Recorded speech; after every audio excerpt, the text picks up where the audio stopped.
had to follow Bill Gates and Steve Ballmer, two legendary figures. Did you feel at that time that you were really ready for the job following those legends, or were you saying, hey, I can do a better job than they did?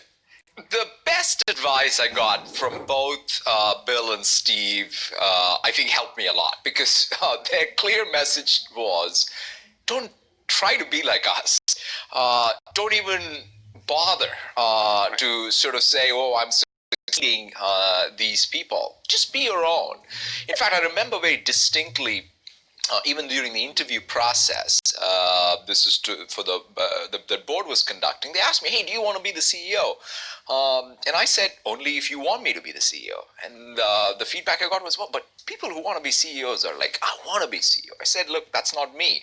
And I remember going and talking to Steve, and he says, yeah, just be yourself. It's too late to change. Since you've been the CEO, 3.5 years, the stock is up about, I guess it's about 120%. When you go to your annual shareholder meetings, do you get a standing ovation for what you've done? No, I get a lot of people asking me, hey, look, come home and fix my computer. Okay. You are a native of India. What part of India? I was born in Hyderabad, which is in the central part of India. And so growing up, your parents doted on you, I assume? Yeah, they did. And they told you were going to be prime minister or something important in the country. What did they want you to be? They just wanted me to stop playing cricket and take my studies a little more seriously. Now, you were an avid cricket player.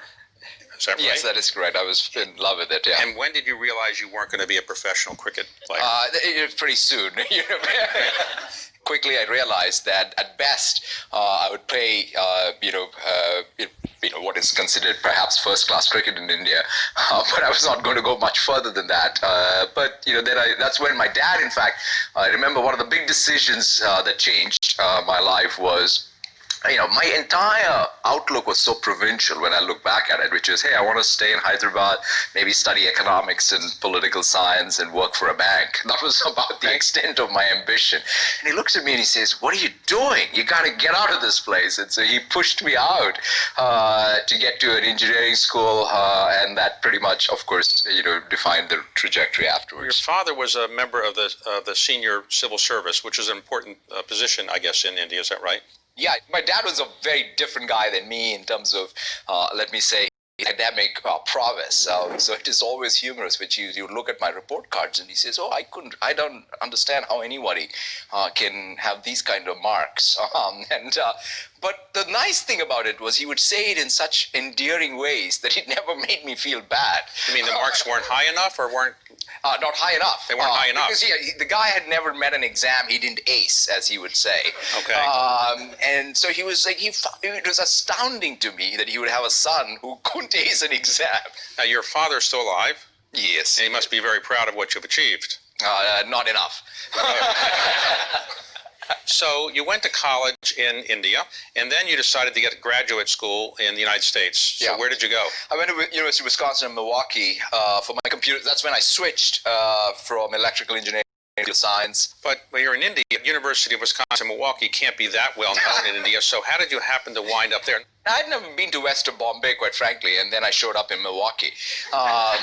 Did you have a winter coat or what? That was my first very valued possession in life, a winter coat, which is very important.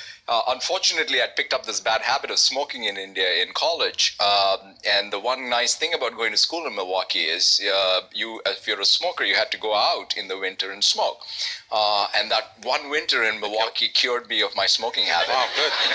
So you got a job after you graduated at Sun Microsystems. And what was your job there? I was a software developer. Okay. And then you got recruited to go to another company called Microsoft. And that was in 1992? That's right.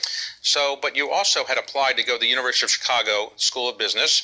So how did you decide to do one or the other? Quite frankly, David, I was very committed to saying, I want to go to the business school.